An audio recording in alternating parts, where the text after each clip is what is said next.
I started writing Return to the Dirt after I finished living in Return to the Dirt. So the show is based off my own experiences. So not quite a memoir, but is taken from my memories. But I remember it's always what I called the dinner party question, because any time that I would go to a dinner party after I'd been working as a funeral director, I would always get the question, after people kind of moved past the shock of knowing what I did and what I saw and who I met, getting the question of saying, what happens? And not even in an existential, what happens when we die, because we all have our own answers to that, but the actual logistics of what happens.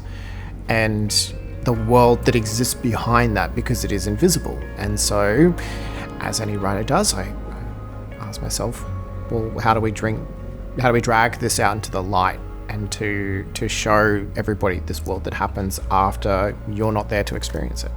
Steve is me. This is when I was about 25. So if you know any 25-year-old in your life, you know that they have it all entirely together. Not so much the case for me. I had no money. I was at a crisis point in my career, and I decided to move back home.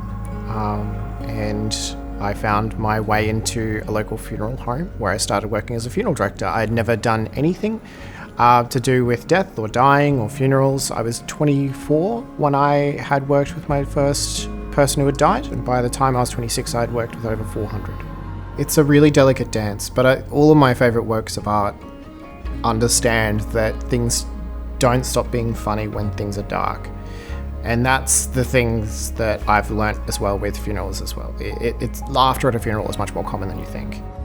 We use theatre as a medium to talk about the things that are too big to talk about. I prefer to think of this play as starting a solution.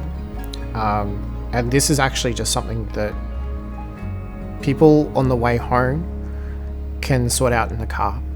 And just a simple conversation about what they want when it's their time, how they want their funeral to be, the stuff they want for them, and the things that they want for their family. I think it's actually really important just to know that it's not so much a play about death as it is just about trying to live.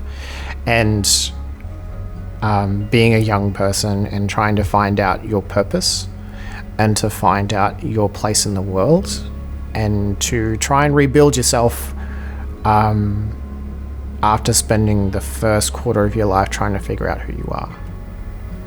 And it's funny.